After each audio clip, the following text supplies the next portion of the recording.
I'm here with Christoph, also from New Media Animation. Thanks for joining us. Thank you. Cheers. Christoph, we've been speaking to a lot of people from New Media Animation this evening, and we were saying how hard it is to distinguish yourself from other people's work. So, what's your project been this year?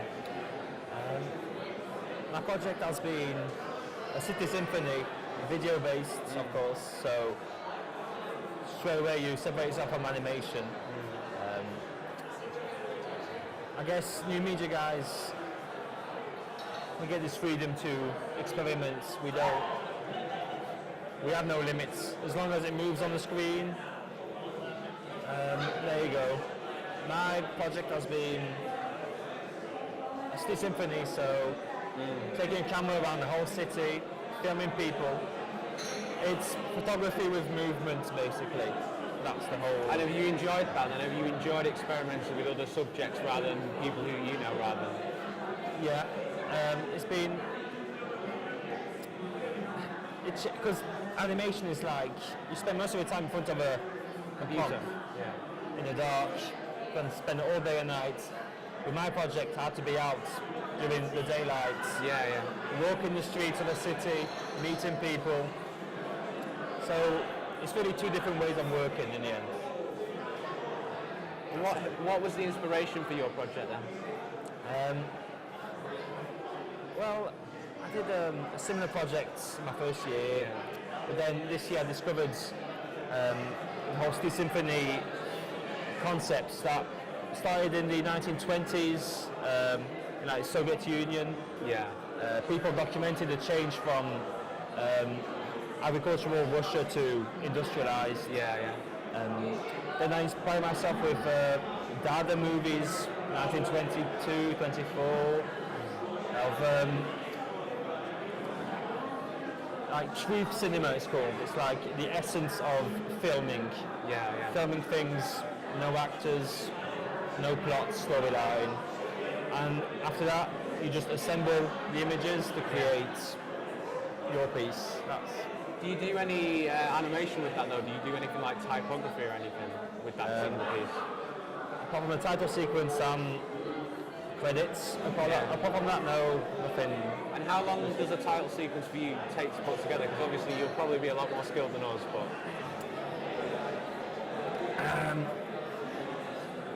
title sequence you have to spend so much time on like 1 second. Every frame, since, let's say a title sequence is what, 45 seconds long, average. Especially if it's client's work, client-based. It has to be perfect. Every frame, so 25 by 45 really, there you go. That's hours on that, hours, yeah. Excellent. Christoph, thank you very much for joining us. Cool. Enjoy the rest of the evening. Pleasure.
Tell us a bit about your course, Susan.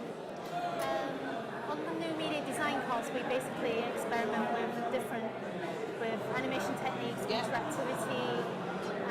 We've also been experimenting with app prototyping, so it's sort of like a very experimental course where we So- try different methods that stick to one. So it gets you to know which type of place you want to be in your future career.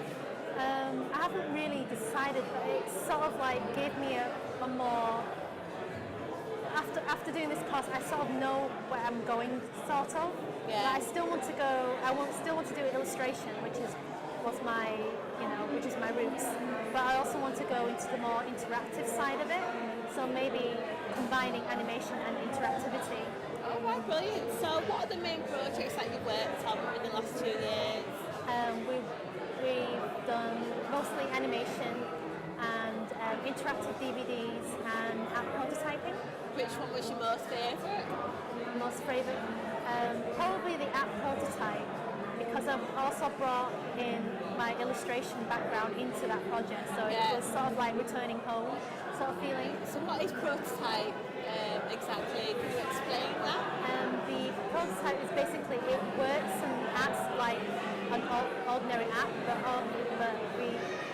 there's no programming involved, so it's just more or less giving the audience a look and feel to what the app would look like once it's done finished programming. Oh, right, okay. So what skills have you gained from the course? New software skills which I never touched before, like Illustrator, After Effects, Final Cut Pro, so it's a lot Yeah. in this course, yeah. Did you not use any of those facilities before you came to them? No, Oh. not at all. What did you do beforehand? Did you go to a college before that, or did you just? No, I came straight from industry. Oh. So I was initially an illustrator, so I'm more or less stuck with Photoshop. Right. And that's about it really. So you came from the industry. What made you want to come to study? Did you feel like you gained more experience and knowledge? Yeah, basically I feel like from illustration I was stuck in it. I can't experiment with more things. So Yeah. I think taking this course has really opened up my eyes to Yeah. different mediums. So you feel like it's gained more experience for your future career? Yeah, definitely. Yeah. Yeah. So what is your future career? What do you initially want to do? Coming to the course I had no idea because I wanted to get away from illustration but I don't know how. But after this course I do want to go back to illustration but Widen the yeah, horizons. exactly. Yeah. So have you been on your trips within the last couple of years? Just recently been to Berlin. Oh, Yeah. what did you do there? Mostly sightseeing and going to galleries and such. Yeah. Just So you can see other people's work Yeah. and you compare it to your own. yeah, definitely. See what you can learn from that. Yeah. Yeah. Oh, brilliant. So do you feel that your tutors have helped you a lot? as well? Definitely, yeah. Have you had like a lot of one-to-ones with them? Yeah, I mean, they're very flexible. Like, unlike universities, you have to pencil in Yeah. like a scheduled time to see them. But with my tutors, I can just go up to them and say, I want a one-to-one. I want your feedback. I want your opinion. And they said, great, that's fine. And they'll speak. They give you feedback on the spot.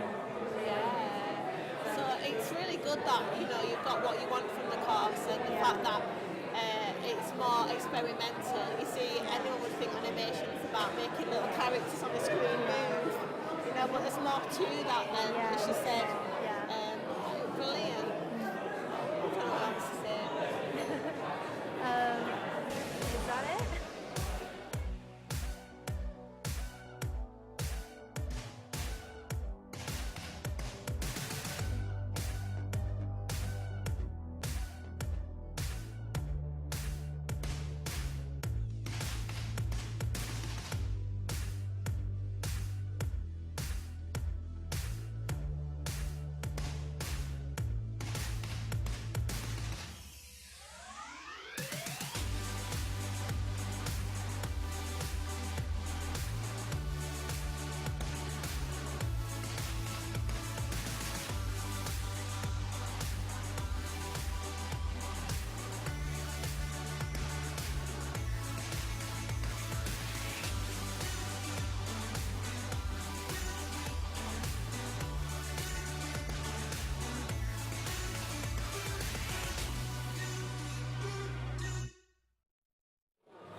Okay, we're going to be taking an interview with Zach in a moment, but here's a look at his show reel. All right. So here's Zach. Zach Esterhausen. He's from animation, and you have been very productive with this end of year show, haven't you, Zach? Putting your booth together. I have, yes. It's been 3-day struggle to get everything ready and up and going, and obviously sourcing all the materials for it and putting it together. It's been a few months putting it together. So would you say you like to distinguish yourself from other people's booths, because obviously that's what sets you apart as an artist and also an animator as well? I do, because I have a very corporate feel to my work, and a clean cut. So I try to emphasize that with the colors and the wood flooring that I use, and showing a bit more sophistication, which I feel shine through. So what did you do for your end of year project this year? End of year project? Well, to be honest, my entire last year was one big mesh of client projects, because I want to get into corporate advertising. Yeah. I got as many client briefs as I could, and in total I did, 7, 8 client briefs that I've done throughout the 2 years. So this year, so I haven't really seen a distinction between the 2 different projects. I just put it all together with all these clients. The reason to do that was I wanted to get as many real live projects on my portfolio. Projects that will be used internationally for real companies and would be live on their websites at the moment. So what would you say is the biggest inspiration for your work? Is there a particular brand you look at or organisation and you say, I like what they're doing at their marketing? Inspiration? Well, it's going to sound silly, but my biggest inspiration is the 1960s advertising, the clean cut type, just the quality of the work they used to produce back then. And I also did my contextual work on that, where again, because I want to get into advertising, so I sort of shine that through. But is simplicity important as well? That is definitely important. If you look at most of my work, it's very simplistic. It gets to the point. It tells a little story, but it doesn't give away too much. And I feel that the less you give, the more attention you grab. So. And what would you say to anybody out there who's looking to get into advertising? Is there a particular thing you have to do right and well? Just be yourself, I think. Attention to detail, and you really need to know what people want and show them what they want, but don't give it away. No. I think that's all I can think of now. And is there any particular projects you're working on at the moment as we go towards the summer? No, not at the moment. I've finished off everything and I've left some time to work on the show, so I've just taken a break. I went on holiday as well, just to give a break and break off from that. During the summer, I will be working. I have other projects, other companies that contacted me that's seen work that I've done and said they want me to do infographics or e-learning intros or online advertising for them. So I'll be working on about 3 company projects during the summer. Excellent, Zach. I hope you have a nice summer and thank you for joining us. I will do. Thank you. Thank you. Bye.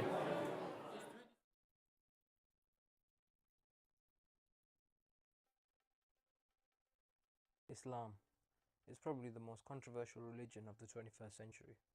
However, that shouldn't come as a surprise because it has been questioned ever since it began, over 1400 years ago. In those days, the questions that were asked were regarding bringing change to a nation and whether a person could give up their lifestyle and family so they could live under the rule of God. There were severe consequences for choosing to be a Muslim in those early days.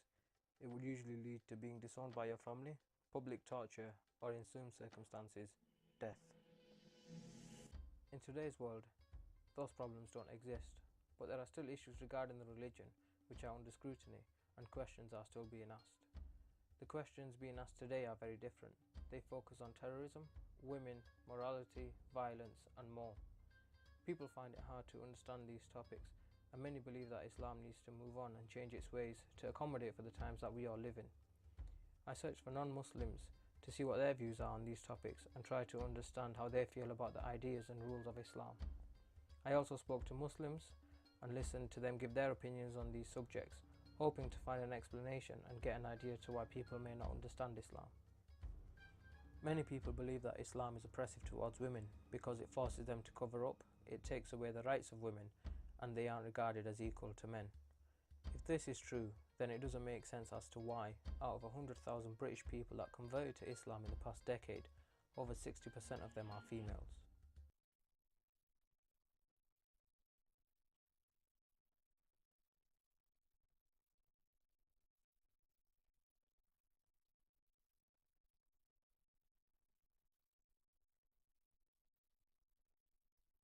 Okay, good morning ladies and gents. Just like to welcome aboard this megabus service to London.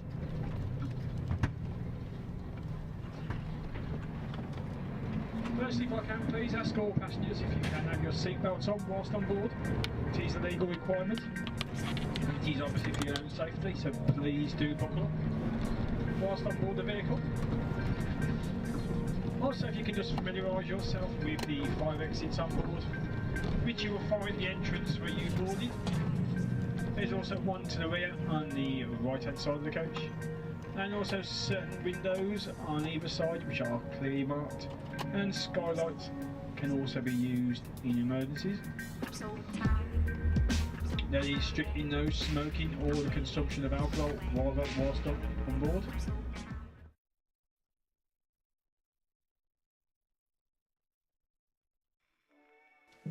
Yeah, I'll come in.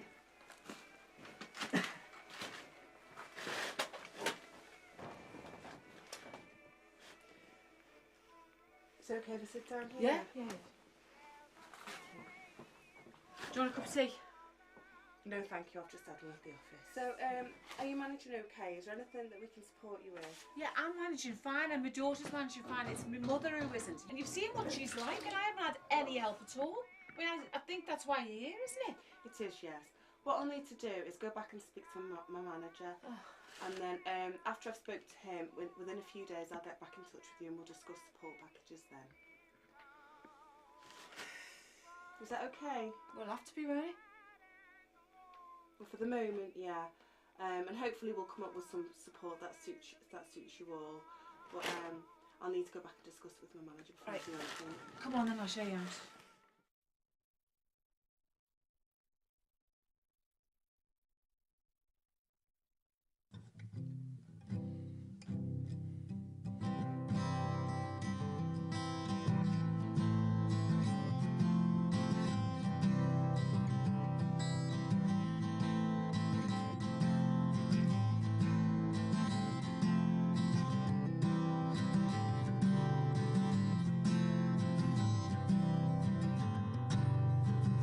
Ship is missing a captain, and it takes someone with real heart to step in. By no means do I think that's me, but someone needs to put their hand in the sea and pull the anchor. Well, Jamie just said leave it, you don't need it anymore.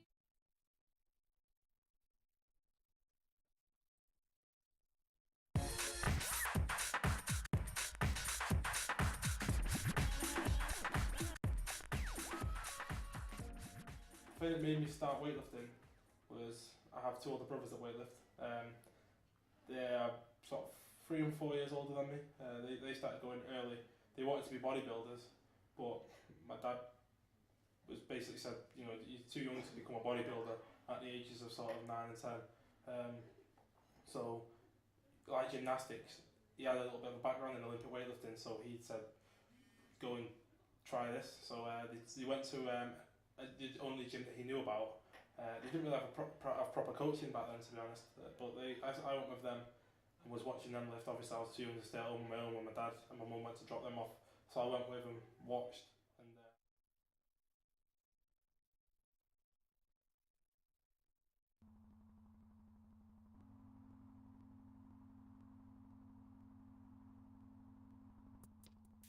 I'm Chris Ware. I'm Glenn. And together we are the Awesome Deep Art. Never actually thought about being a DJ. Never crossed my mind. And it was a trip to Warehouse Projects in Manchester about, I don't even know how long ago it was now, 6 years ago maybe a bit longer. And I was there for Cocoon, and Villa Lobos was playing one of his better sets. And it was that was pretty inspirational for me, and the thought about DJing probably dawned on me watching him play at that time, really.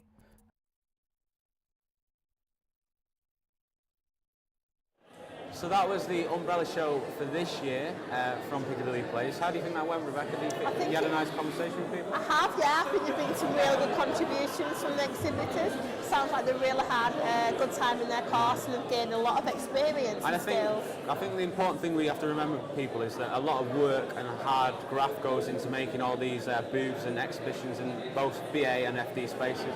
So props to all the people who got involved. Big thanks to Sean, big thanks to all the technicians who's helped bring this stuff down here, and a big thanks to you for watching at home, and we'll see you next year. Thanks for watching.